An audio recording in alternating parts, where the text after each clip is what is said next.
today I am here with Frankie Fihn, and I just wanted to introduce him before we get into his book and speak about some takeaways that I've gotten from reading it and listening to it. And I'm very excited that he's here with me today. So let me give you a little bit of his background.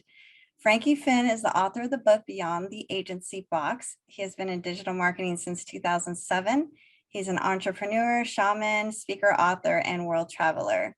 He has been featured with world's #1 marketer Jay Abraham, and he's also written for several magazines. He's been featured in numerous podcasts and articles, and he has spoken on stages all across the world.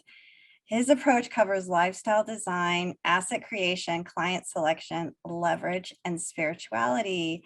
So thank you so much for joining me today, Frankie. Thank It's you. nice to see you, Angelica. I'm sure we're gonna have a fun talk and some cool things to cover. Yes, and I love how when I see your videos, you look so casual as you do now and Yes. living your best life. So I'm sure you can teach all of us how we too can live our best lives. It's funny. I was actually just talking to a friend of mine the other day, and I remember I called him up. His name's Gary, and he was doing a bunch of work, and he just had like really soft piano music playing, and he was laying in bed, and he's one of the best entrepreneurs I know. And I was like, oh, you can do that? Like, you can just listen to music and lay in bed while you work? Like, I had no idea. So it's been kind of a game changer for me to find out how casual you can be in business. Definitely, definitely. I have so many devices, my iPad, my laptop. So I'm definitely trying to do more and more of that as well. So I myself am an agency owner, Woohoo. learning through the process as business owners tend to do, trying to perfect processes, simplify things, grow sales, and all of those things that come along with it. So I'm an avid listener of Audible books, and I came across your book. I've listened to it twice now. I know, you should be listening to stuff again multiple times, right? Because you always miss things. But here are a few takeaways that I kind of wanted to discuss with you today that I got from your book. Let's do it. So here's 5 takeaways that I got from Beyond the Agency Box book. And let's see what Frankie Fihn, the author, has to say about them in person. You need to get your offer right. That's the thing that stuck out to me. I come from a creative background and not so much the business side of things. I feel like creatives really struggle with the business side because we're so worried about design and when it comes down to actually monetizing that, I think, that's where the term starving artist comes from, I feel. But I think getting your offer right is once you can do that, that's where you're going to start really making headway and leeway into your business. So that's something that really, really stuck out to me. It's something that I've been trying to perfect. The slogan for my agency is full service marketing agency, but more and more we are going away from that. And we're really niching down and really focused now more on just Google Ads. When did you decide or realize that, it just comes down to your offer?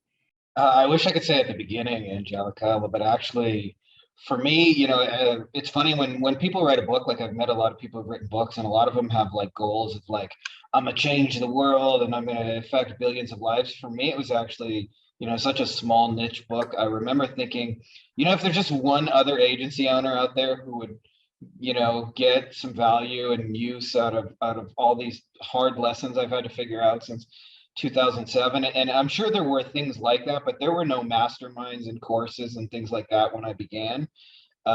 Maybe they existed, I just didn't know of them. So I literally just like did everything fumbling, bumbling, stupid. And one of those things, like for years, my business model was to sell SEO, and I got into it really just knowing how to rank websites. Like, I was really good at ranking websites, but I didn't know the first thing about selling it. And it always drove me crazy that I was so good at it. Like, after people hired me, they would be so happy about it, when the journey was completed and their website was ranking. But man, like that, getting the clients was just a real pain in the ass, for lack of a better term. And I never really thought about it until years later. I look back. like the essence of the SEO offer is like pretty much the worst offer in the world. It's like, pay me a whole bunch of money, wait a really long time, and then hopefully you'll get a return on investment, but no guarantees because Google's fucking crazy. Right. And like, that's a hard sell. Like, give me money a long time, wait a long time for the result. And especially if somebody doesn't know you, right? So like, it gets really, really hard. And I would say, just like anybody listening to this, the two biggest things that I've seen that people do wrong that I can now see very easily in hindsight, I'd say the biggest one is their offer is just too big of an ask. It's basically like, will you marry me to a stranger, which is so big. And I would actually, maybe I should say there's three things I see people do.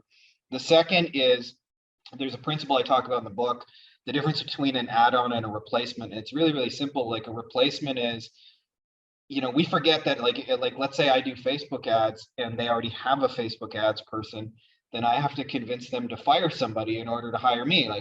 Well, I'll do better ads. And so that's a replacement offer. We forget, like, they got to fire that person, they got to let them go, they got to kick them out of the accounts, they got to set up like, there's a lot of moving pieces. And when I realized that if you figure out how to add on to people's businesses, it's a lot easier. Like, for example, there's a lot of people now that are selling messenger bots, right? Like, they don't have to replace anybody because they don't have a messenger bot person.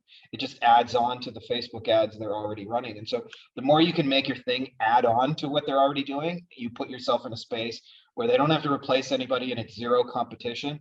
And then the other one is, they're just so unspecific. And I used to think like the more people you could try and reach, the better. And what ended up happening to me is, like, over the course of a few years, I went from like 0 to, I don't know, like 120 SEO clients.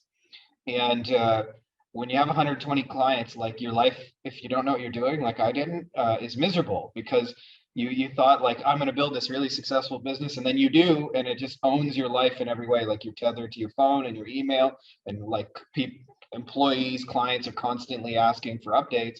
And it was this weird thing, because I had set out to be like successful, and it like literally was just a prison for my life. And the more and more I realized, you're never going to want more than 100 clients in like a lifestyle agency. It's mostly about choosing the right people. And where that comes down to in the offer is the third mistake, is I don't think people are specific enough. So like, I have people who come to me and say, my offer is like, I'll run Facebook ads for you, or I'll, if you're a business owner, I'll increase your profits. And it's so vague that you can't really tell who it's for. Like, I'm a business owner, I don't think you're talking to me.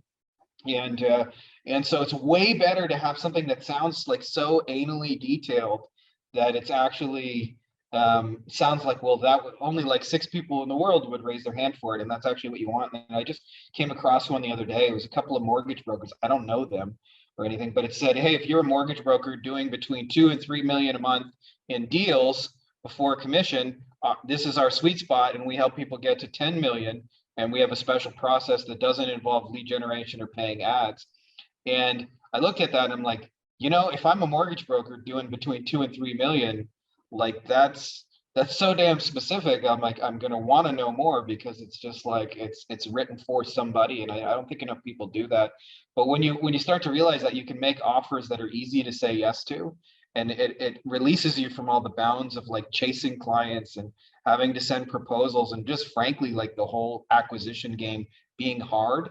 And then you start to become the selector. You can like pick the clients instead of like, getting chosen by them and then having like 100 crazy SEO clients, which I know firsthand.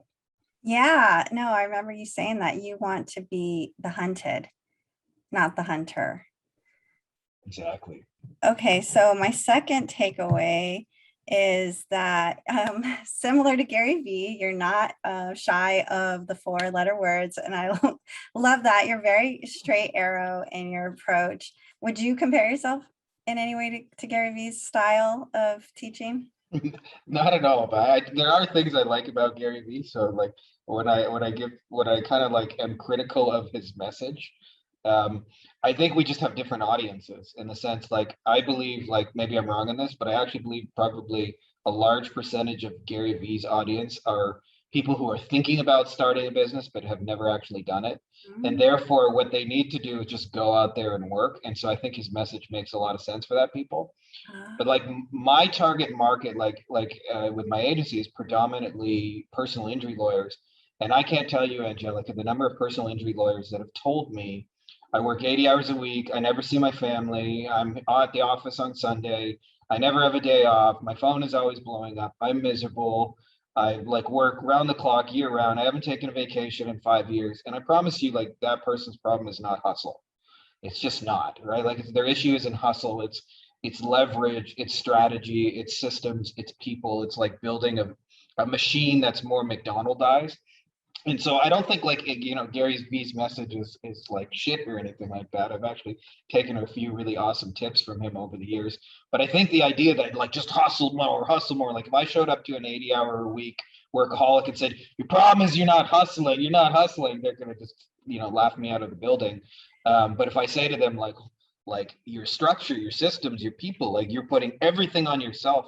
And so, I'm with him that work needs to be getting done in order for like people to get results and clients to be happy. But no one ever, said that it had to be you producing those things, right? Like, if you think about like a producer in a movie, they bring all the resources together, but they're not like running around setting up the cameras and the lights and reading the scripts and all those things. They bring the team in place and make that happen. And when you understand that, you can run your business more like a producer where you're making great movies, but you're not running around doing all those details that like get messy. And when you understand that, it's like you can build like a predictable, happy client machine. Yeah, that's such a great analogy. And I think the producers get the first credit in the movie sequence. Oh, it's not great. Like, get credit for doing none of the work. So they are making things happen. Yeah, and that's definitely, I think, what every agency owner needs to strive for. And that's what moves them from what is considered, I've heard before, entrepreneur to business owner, or it's something, there's like some sort of acronym E to P. But yeah, it's basically taking yourself out of freelance mode. And I also remember your book saying that that's really who you kind of tend to work with most, is people that have just exited freelance mode and are starting to manage a small team. That's what I was reading on your Beyond the Agency Profit website. I love that you provide so many documents that we can use. Just as I mentioned on that website, if you go to Beyond the Agency Profits, is it profits with the S? Just Beyond Agency Profits, yeah. .com. There's so much literature and very applicable things that you can use like right away. So you're definitely walking the walk. Not only are you talking the talk, you're giving people tactical strategies that we can use. And I just wanted to, tell people that they can listen to the book first off, and then go ahead and download the bonuses that you get with that book. To me, they're very clear. They're not like you were saying, like maybe comparing to Gary Vee. Gary Vee really does, inspire people, but he's not really filling in any blanks like your documents have done. So that's another takeaway that I got, that you're really walking the walk on this. Yeah, just to add to that, Angelica, like for me, like, like a lot of people see that and they think, oh, that's easy because you're you. But like, the first 2 years of my agency were spent sleeping on my girlfriend's couch, a father-in-law who said, I think everybody who starts this business has an anti-cheerleader, and he was my anti-cheerleader. Why don't you just get a real job? Like, why? Like, I can get you a real. And it's funny because at that time the economy was just really bad, and there was a lot of like layoffs and things like that. So it wasn't even that easy to get a job. Plan B was even hard then. But like over, if you continue pushing forward, you eventually do figure some things out, and it's nice to be able to like give back to people who are me 5 years ago. Yeah, you've been doing it since '07, so definitely long time. And speaking of that, the industry has changed, I'm sure. I mean, I started off in advertising when it was print advertising, and that was in around the same time.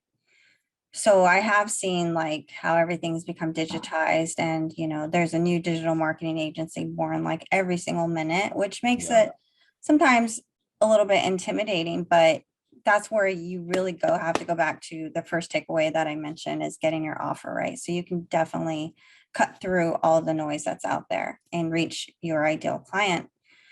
So the fourth takeaway that I got is how to put the onus on you so you make it easy for your clients to say yes with little to no risk.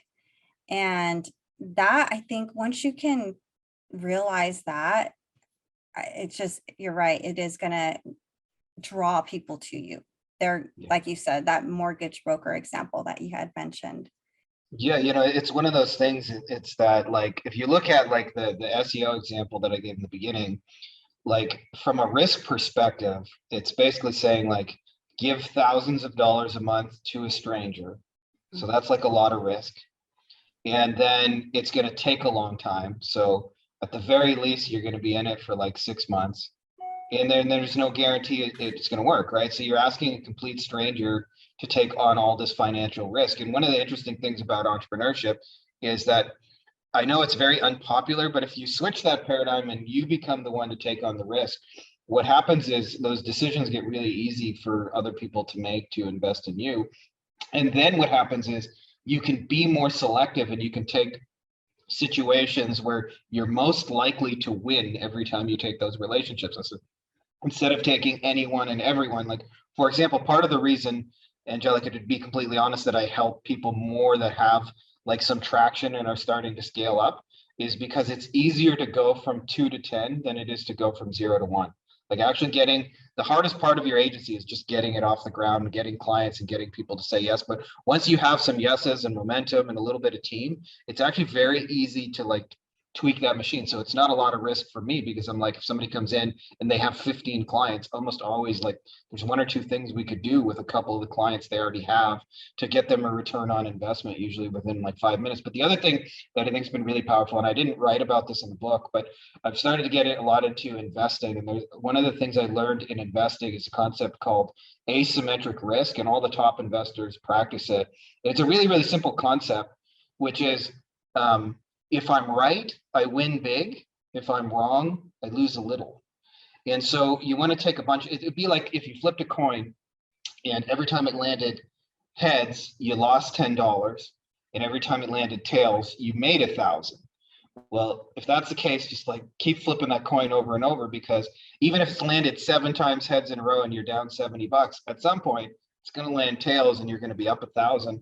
And so like when you start to understand that, not only can you like put all the risk on you, but you can manage that risk in such a small way. Like, for example, one of the things that I like to do with clients is, before I even try and run paid ads, before I try and convince them to bring in strangers, I'll take their customer list, run a little campaign.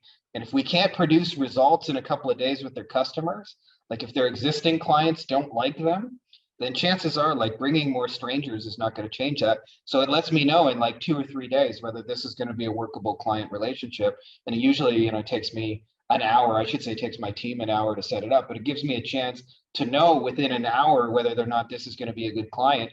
So it's easy for the clients to say yes, because they're not taking on huge amounts of risk or anything like that. In fact, usually very little. But for me, I'm also managing that risk, because I'm like, well, before I set up all your ads and your campaigns and pixels and tracking code and all these things, like I want to know it's going to work. And so I'm testing that very, very small. And when you understand that, risk is one of those things you can manage. And then another thing I don't think enough people understand in risk, and this helps your kind of like sales process, is almost always when you get into a deal, people will evaluate the risk of moving forward with you. So that means like, if I have to spend $10,000, well, there's a risk that I could be wrong and I could lose $10,000. But not enough people evaluate the risk side by side with that, the risk of doing nothing. So like, for example, one of the ways this comes up is like say you're talking to a potential business owner and they say like, holy shit, $10,000 is a lot of money.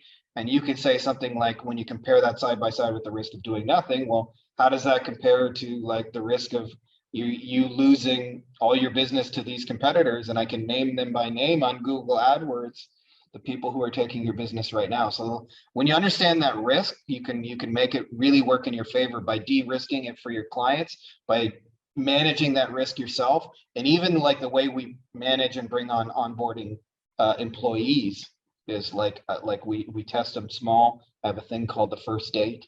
You know, it's like, it's not all that different than a relationship. You bring somebody on and you just try working out together for a little assignment, see how it goes. And you learn far more doing it like that, but it's a managed risk, because if it turns out they're not a good fit, you just don't have a second date, right? Yeah, definitely. That's such a great strategy. I do have a small team and they're great. And I really do try and focus on the strengths and the things that I assign to them are things that they enjoy doing beyond that. Yeah. So I think that's a good approach to use with your clients. And I know the other thing you talk about in your book too, it's like it's so much easier to maintain a client than to, obtain a new one, a completely new one.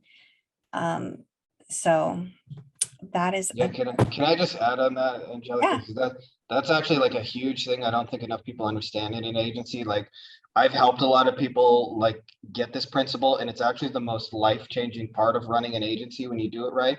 And not enough people understand it. So if you go in a Facebook group, the thing that always gets people, and I try and stay away from this because I think it attracts the wrong people. But if you post like screenshots of new sales, like, I just made a new sale, $1,500, collected $2,000, $5,000, like, that's, and understandably so, like, for a lot of people that's what they want, and there's nothing wrong with that. I'm not like saying that's wrong, but what ends up happening for a lot of agencies experientially, and this is the part nobody talks about, is they typically keep clients 3 months, especially if they're doing like AdWords or Facebook ads or something like that. And what ends up happening is, after 3 months, client leaves unhappy. This is the typical process, and I know because I've been through it many, many times. And then you have to go and sell somebody else, and there's work. You got to chase them, and sometimes there's proposals and sales calls and all those things. And so when you get good at keeping people, like one of the things that we've helped, in our mastermind people to do is, on average, they're keeping people about 2 years. And just from a money perspective, most people don't realize that 7 clients who stay 3 months is less than 1 client who stays 2 years. Like, you'll get 21 payments from 7 clients who stay 3 months, and 1 client who pays you 24 times is more money than 7, even if you're doing the exact same service. But over here is 7 times as much work, 7 times as much onboarding, 7 times as much asking for passwords, 7 times as much sales calls, proposals, 7 times as much explaining the damn thing to them, and all those things. And so if you understand, like, the business is really retention, what happens is it gets easier, and you start every month ahead, right? Like, so you can begin the month and know, like, there's 10 grand, 20 grand, 30, 50, $100,000 before you even get off your ass. And that's a way better place to be than thinking like, I need to go out and sell somebody or I'm going to starve this stuff, which I've been there too. yeah, definitely. And I like how you speak in the book about, that all comes down to setting the expectations, on how you're going to develop this relationship. It's easier to give them the process, make sure they understand it.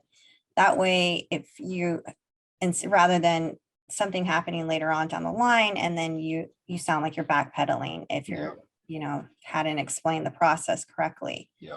So I think maintaining or explaining expectations of your process is definitely huge as well when you have a new client. Oh, so the 5th takeaway I have for your book is that while I was reading it or listening to it for a second time, it pushed me to present to a client, and I actually got a new business order, and I'm gonna, yeah, thank you. High five for that. I am going to attribute it to your process. It was so easy. And so I have an appointment this afternoon. It's actually an existing client, but this is something we haven't done on our new service spectrums. We're doing the Google Ads campaigns now. So we're going to be running ads for him now. But I'm going to do like the low risk approach with them and really strive to show them results. So I think that any agency owner out there that is really kind of, grasping at straws, take some time, listen to this book and implement the literature he's put out, and you will see results as well. So that's my 5 takeaways from Beyond the Agency Box. And Frankie, so what else would you like to talk about? What else is going on in your world? Well, there's a ton going on in my world, Angelica. Can I just add to your previous point about expectations? This is, Definitely. I think this is one of those hidden things that it's hard to actually even know that this is part of the journey. Like I would say probably for like 7 to 10 years, I didn't even understand really expectations. And I remember I was talking to a dear friend of mine who has won the, ClickFunnels 2 Comma Club Award winner when Wow. he was like 17 years old. And it was funny, he got invited to the ClickFunnels event and then he wasn't old enough to even get inside to accept the award because they serve alcohol and he wasn't 21. And we were talking about how he had 120 Facebook ad clients. And one of the things that he did was he kept hiring better and better media buyers to like make better and better Facebook ads because so many of his clients were unhappy with him. And he said after a year of doing this, he had basically reduced the ad costs in half. He had gotten all better results. And he said, not one single fucking client was happier. And I've had that exact experience as well. Like every now and then I forget to do this properly. And I remember there's a friend of mine who I actually met at a legal conference who is an accountant, who's like one of those entrepreneurial accountants and just a really good guy. And I remember he said, I'm really interested in running a webinar. I've been seeing all these webinars. Do you think it would work in my space? And we agreed to kind of like do a little deal together. And because it was a little bit outside of the normal agency work I do and my market, and I knew him and I knew he knew marketing and all those things, I just skipped the whole expectation setting process. And so I was like, well, he knows he has a $10,000 service. And if we just get cheap enough leads and send them through a webinar and some follow-up, we'll convert some of them and that's good enough. And I remember he had never run Facebook ads in his life, even though he had knew so many people who did. And if you've never ran Facebook ads before, what ends up happening is like every 50 cents Facebook bills you in the beginning because they don't trust your credit card. And so what ends up happening is the client opens their inbox and they see like 27 charges from Facebook to their credit card. And they like lose their shit because they think you just spent like $1 million on ads. In reality, like Facebook's like, okay, here's $5, here's 20, here's 30. And so you may have only spent like $150, but nonetheless, their inbox is just exploded with charges, right? And so I forgot to mention that. And then another thing is, I remember thinking in his case, like, well, he's got a $10,000 service. If we just get $10 webinar registrations, the math will work, he'll be profitable, everything will work out. And we ended up getting $4.50 webinar registrations right out of the gate. And so I was like, this is amazing. And this is great. And then the other thing I remember too was, like we're still dialing in the webinar. So people aren't like just immediately picking up the phone and calling him. And so he hasn't seen any phone calls. And I think we got to like $500 or $1,000 and I went to call him up and I was excited to tell him all the good news. We're getting all these cheap registrations. Things are going great. And he freaked out on me. He was like very, very upset. Like, I have 87 charges from Facebook. I don't have any clients. Like, you think I'd have like one client by now? And he was freaking out about all these things. And I realized like, oh yeah, I skipped the whole expectation things. And I had a lawyer explain to me how simple this really is. He said, if I tell a client that I think I can get 15,000 and we only get 10, that client thinks I'm the worst lawyer in the world. And if I tell him 10, I think we can get 10 and we get 15, he thinks his lawyer is a genius. And both of those are expectations because like clients don't show up knowing exactly how much money they're supposed to get. And so I realized when you understand this, you set expectations worse than you know you can realistically achieve so that you can exceed them and then they're really happy. So in his case, I was like, well, if we get $10 webinar registrations, the math will work. I should have, in hindsight, I didn't tell him anything, but I should have gone back and said, hey, if we get $20 webinar registrations with your math at a $10,000 sale, this is all going to work out. And then I could have called him excited and said, we're getting it for $450. And he would have been like, wow, that's amazing. But because I didn't do that expectation setting, we ended up actually parting on the deal. Thankfully, we were still friends. Wow. But you know, like that's like what happens when you skip expectations. But when you do it right, you get to tell the client, I think we can get 10,000, and then you get 15, and they're like, oh my God, my lawyer is the smartest ever, right? So you can have that effect of exceeding it. And we don't realize that, like, okay, you run AdWords and you design websites, and so you know how long these things take, and you know all the little steps involved, but they don't. And so like the more you can set the expectation of what's to come, the easier it'll be. Like, you know, if you're gonna, you know, climb Mount Everest, they have guides who do those things. And part of the reason you hire the guide is he can say, on day 3, there's a really, really dangerous part. We're going to need this, this, and this here. And when we cross there, but just so you know, I've done this 1,000 times. Don't worry about it. We'll get through it.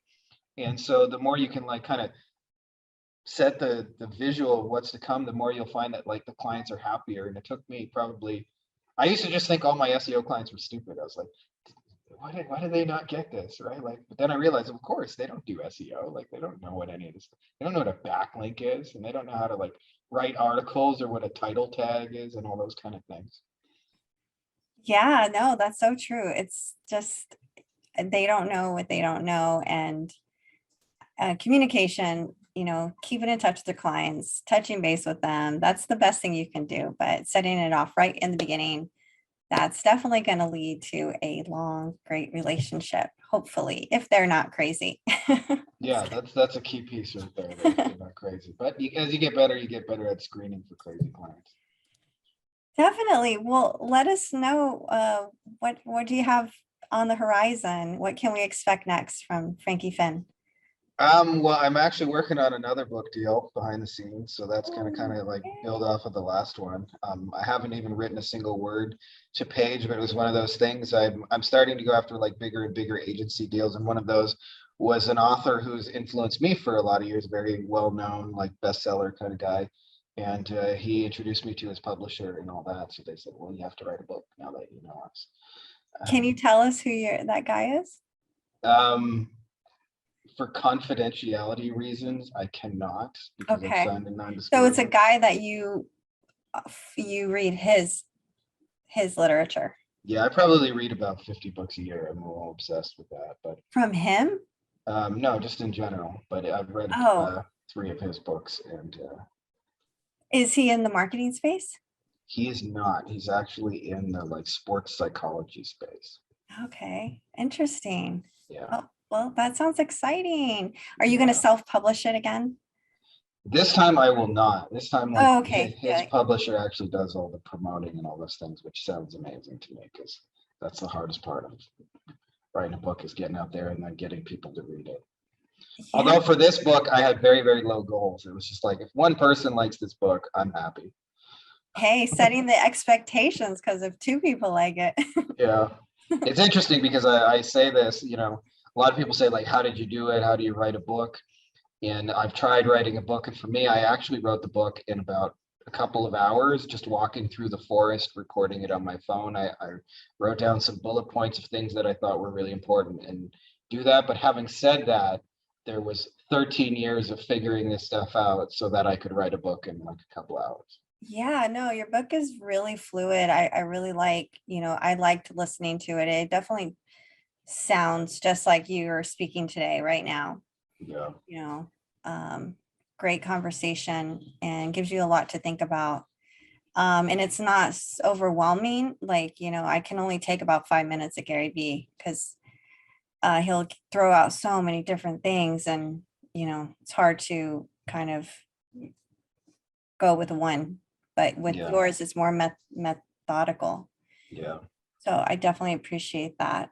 Yeah. And that, just so you know, Angelica, comes out of, at first, you know, when I started my agency, you know, as most people do, I always say, like, nobody who starts an agency is a trust fund baby. Like, we all grew up poor and middle class. Like, there's nobody who's just like, Big dream. I inherited $30 million. Why don't I go run Google AdWords for people? Like, it just Very doesn't work. true. It just works that way. And so, you know, we all have these like poor and middle class values beaten into us. And like, in the Wow. beginning, there's usually just you, this little 1-person show trying to get it off the ground. And eventually I did that. And what nobody told me about this is, because it's a service-based business and largely you are the product, not the AdWords, even though people think it's the AdWords. It's like, you know, a lot of it comes down to people are buying you and your confidence and your certainty and all that. What ends up happening is it's like the easiest business in the world to build yourself a prison. And it took me a lot of years to figure out like how to run it in such a way where it actually gives you a life and clients are happy. I still say to this day, I have what I call inbox PTSD. Like for the first 5 years of my agency, there was just a lot of like, what's going on with this? And like kind of angry firefighting kind of messages. And so I check my inbox now and almost never do I have anything like that. I'd say pretty much never. Like there's very rarely anything urgent in my inbox, but I still have a little bit of dread when the email's loading and I'm just like, is somebody going to be mad at me right now? And it's a beautiful thing when you understand how to structure it, because it really is like, I've lived in like 30 countries around the world. We've, you know, traveled all over. I've met like, I've been to celebrity parties and down the street from you actually. And, you know, we've met famous people. We've seen some of the most beautiful sights in the world, been able to speak on stage and go to conferences and all these kind of things. And when that happens, when that starts to fulfill itself, I really think it is actually the coolest business in the world, because you can basically just be anywhere with a laptop and live life totally on your own terms, which includes, by the way, on a Monday morning, being in bed if you don't want to get out of bed. Hey, I know. You know, I come from a design background and was very much tied to my computer. But now I have a laptop now, and we're shifting our core services. I'm not so design heavy anymore.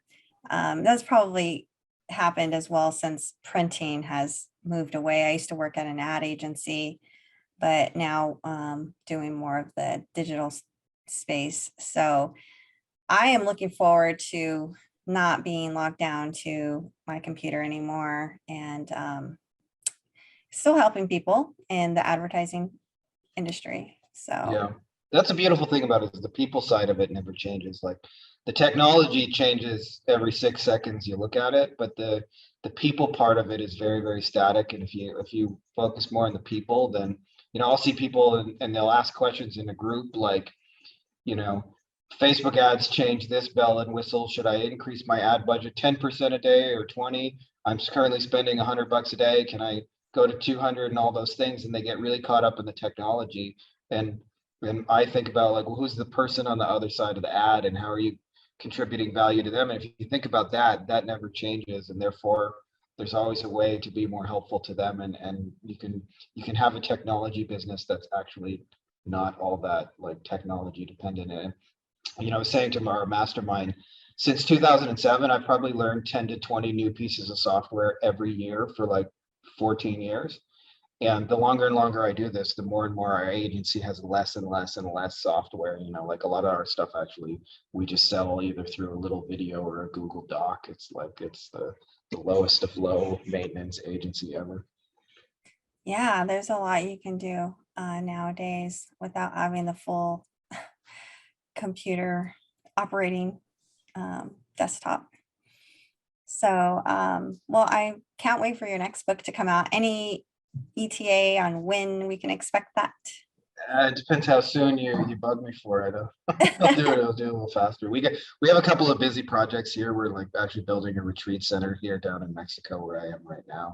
What? And What kind of yeah. retreat center? It's like an eco-tourism kind of retreat. So like everything's going to be built out of the earth kind of thing. Oh my God, are you So, serious? so we have like, right now we have 200 acres in the middle of nowhere, beautiful spot in the mountains on a river. And we have the option to buy the remaining land in a year from now, which is like another 200 acres. So it's a huge amount of space. Oh wow, do you guys have like a website coming soon? Anything coming soon on We that? have nothing except like a bunch of people here who are meeting and helping me build it. Well, I can't wait for those admission tickets to go up. Woo! We'll probably have some retreats about this stuff because, you know, I love doing this and I love Oh, seeing please count you guys me move. in. I will be there. Mexico's not too far from here, so. Yeah, it's a 2-hour flight actually from here to Cabo. From where you are, it's from LAX to Cabo. Is it going to be in Cabo? It's about 90 minutes away from Cabo. Awesome. Oh my goodness, I'm so excited. That sounds amazing. I love that. So the retreat, you're gonna, you obviously focus on marketing, but I'm sure you'll have other things as well. But I think that would be great for marketers. I haven't really heard of any retreats recently, especially in an area like that, Yeah. specifically for marketing. They've all been out here that I've seen. And I kind of keep my conference attendance rather low because I know plenty of people that I feel like that's all they do is conference hop. Yeah. And but it's good if it's a retreat and it's sounds more up my alley rather than some stuffy building. Yeah, the other thing too, like you said, the conference addicts, you got to balance the learning and the networking with the doing, right? Like, I know people who read books but never do anything in those books. You gotta like implement some of that at least. Yeah, definitely. And that's why I've been consuming your education, and you got to process that, and then you got to implement some strategies. And I spend about a good month on the book that I'm kind of currently listening to. Yeah, that's a Um, smart way to do it. yeah, I think you have to do that and then go back to it if you need to. But it was such a pleasure to talk to you. Yeah, And likewise. obviously, you are living your life by design from bed, still providing value. Well, I'm glad it helped you for real. That was my inspiration in the book is that, I never actually imagined that there would be so many people out there that got something from it. I really just thought like, all right, just one person likes this book. That's good enough. Oh my gosh. Yeah, no, I really did like it. Thank you again for the value that you're giving everyone. And I am a part of your group on Facebook. So if anyone is looking for that, just look up. Beyond Agency Profits, Agency Lifestyle Design. Okay. Yes. And it's basically the concepts in the book of like designing an agency that actually gives you a life, because it's very easy to have success in it or free time, but like having those go together is a tricky thing in this business model. yeah, you mentioned that you can have freedom and no money, no freedom. So how do you find that balance? And Yeah, I mean, I guess there's really like, four things. One is like having systems for getting clients, like as you mentioned, the offer being the most important part of that, having systems for delivering, and then we kind of like look at it like just delivering the highest, most valuable thing to your clients and nothing else. And actually taking away a lot of pieces on your delivery side, which makes it just less moving pieces. And then having a system for bringing on people who actually do the work, because there is work involved. And then I think the not thought of enough pieces, then having systems to deliver little extras above and beyond your core service to your clients. So like, give you a real example. I was just talking to a client a couple of weeks ago, and he said, it turned out we had the same first car, like this old shitty Oldsmobile. It was we had a little moment of bonding because it's not like a really common first car. And he said when he made it as a lawyer, he kept the car for 3 years too long, even though it was a piece of junk. And I said, why? And he said, well, my grandpa died and gave me this car. And he smoked this tobacco pipe in the car, and it like the car just reeked of tobacco no matter how many times he washed it. And he said, but after he died, it was like it just every time I stepped into it, it reminded me of my grandpa, and I just reminisced. And so one of the things is when you have like a really well run agency, I was just like curious, is there anything that smells like that tobacco grandpa smell? And I went on Amazon and I just searched like tobacco smell, and there was a candle. And I scrolled down to the reviews, and the first review said, oh my God, this reminds me of my grandpa.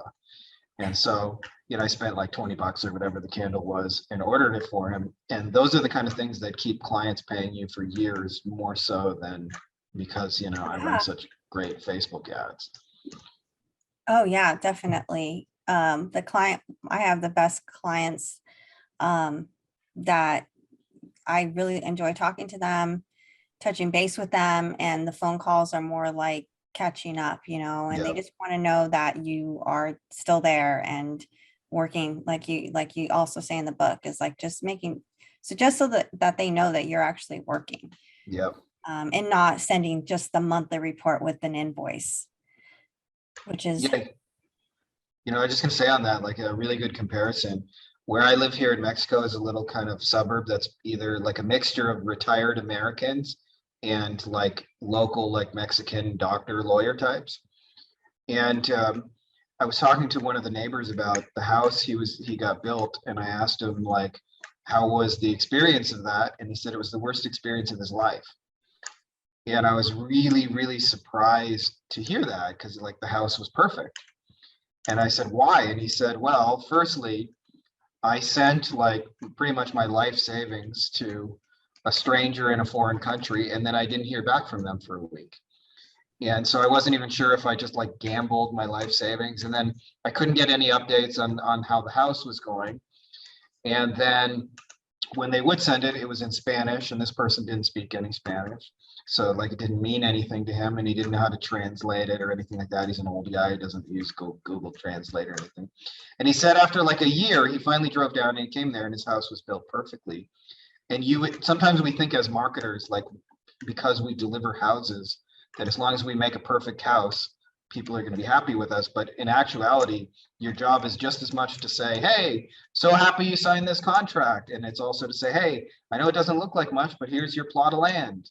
I know it doesn't look like much, but we're just putting in the foundation today. Hey, we're just putting up walls, and we're just putting up the electrical, and like all those little details. And the more you like can proactively do that, the more you'll find like people just really love it. And I call those kind of people friends with money. Those are the kind of clients you want, that are just like friends with money, where you can just show up and be like, hey, your house is coming along great. Well, that's fucking cool. All right. Talk to you later. oh my gosh, so much that people can learn from this. Please take care of your clients and they will take care of you, is the goal.